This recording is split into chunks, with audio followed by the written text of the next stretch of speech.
Magandang araw mga bata! Ako nga pala si Teacher Jamaica.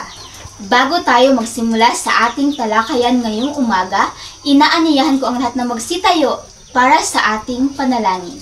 In the name of the Father, the Son, the Holy Spirit. Amen. Magsiupo po ang lahat. Bago iyan, mag-check muna tayo ng inyong attendance. Charlene Yansao, present. Magaling dahil lahat kayo ay present ngayong umaga. How are you today, class? Okay, Ra?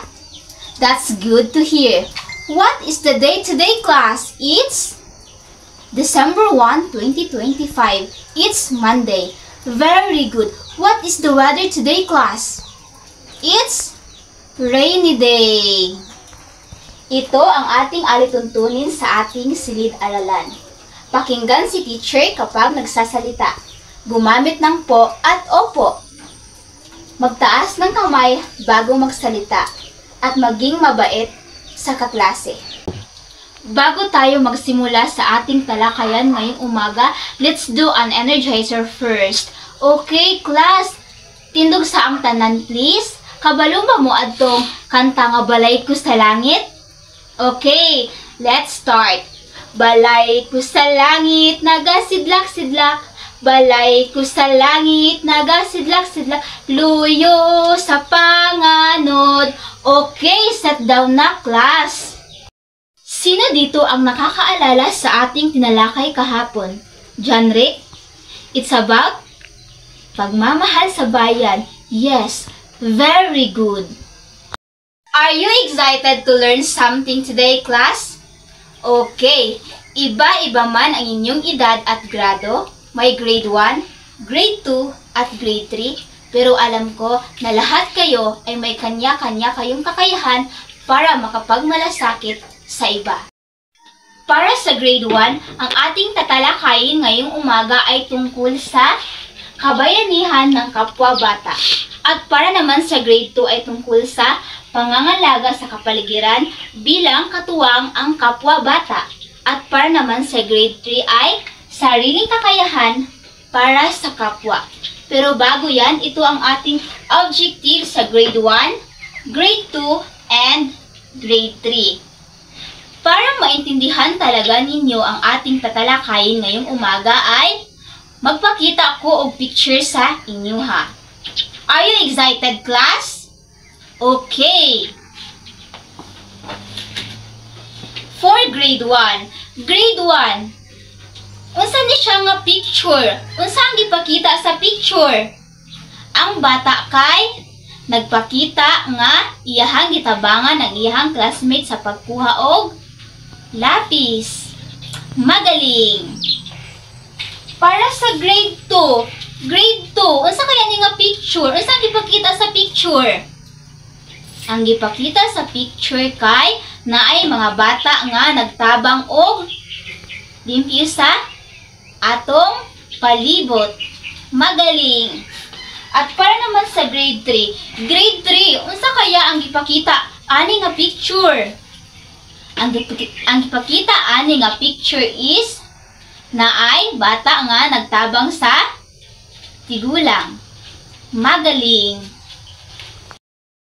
Para mas mabigyan kayo ng linaw sa ating leksyon ngayong umaga, gusto kong makinig kayo sa akin. Naintindihan ba? Okay, para sa grade 1, ang kabayanihan ay ang simpleng pagtulong, kahit simple lang. Grade 1, pag sinabi kong tumutulong kayo na pumulot ng lapis ng inyong kaklase, kabayanihan ba iyan? Opo, kabayanihan iyan. Paano kung sasabihin kong sinisigawan ninyo ang inyong kaklase? Kabayanihan pa rin ba iyan? Hindi, sapagkat ang kabayanihan ay hindi nakakasakit ng damdamin ng ibang tao. At para sa grade 2, bakit mahalaga ang pangangalaga sa kapaligiran? Importante ang pangangalaga sa kapaligiran para hindi tayo magkasakit at para maging malinis tayong lahat. Para sa grade 3, ang paggamit ng sariling kakayahan ay napaka-importante. Kay, tungod, Kay ang paggamit sa ato ang sarili nga kakayahan is grabe ka-importante, masin gamay lang ang atong matabang sa atong isig katao, maghatag na ni sa ilaha og dako kaayo nga impact sa ilahang life. Busa class, akong gusto is maskin gamay kung naang may ikatabang, dapat yun magtabang mo sa uban nga tao. Sabtan class? Okay, dahil kabalo ko nga nakasabot na jud mo sa atong topic karong adlaw is na ako ipa-activity sa inyo. Para sa grade 1 is ang akong gusto nga inyong buhaton is magpili mo og mga pictures ani. And then, unsang inyong buhaton?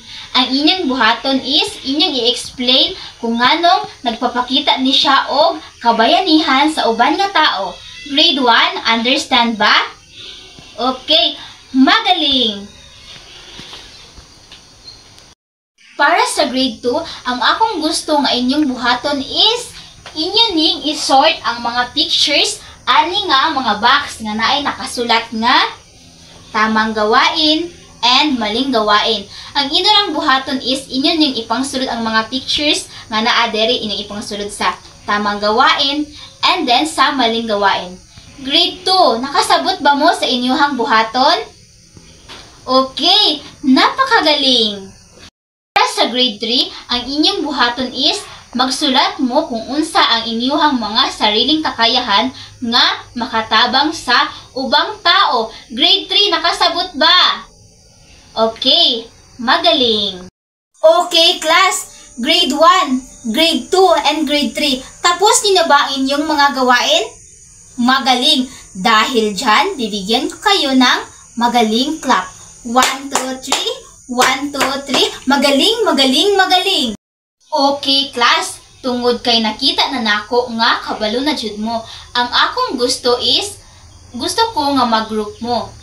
Ang group 1 is ang grade 1. Ang group 2 kay ang grade 2. Ang group 3 kay ang grade 3. Para sa grade 1, ang akong gusto nga inyong buhaton kay mag-act mo og simple nga kabayanihan. Para sa adong akong gipakita nga pictures ganina bitaw nga kanang naay bata nga iyang gitabangan ng iyang classmate sa pagkuha og lapis. And then para sa grade 2 is gusto ko nga inyuhang i-sort ang mga materials nga naa diri din ani sa box nga nay nakasulat nga biodegradable, malata, and non-biodegradable, dili malata. Ang akong gusto is inyong ipangsulod ni nga kani nga mga materials. Like plastic, cellophane, paper, laya nga flowers, and then kahoy. Okay, ato sang ihapon ang malata.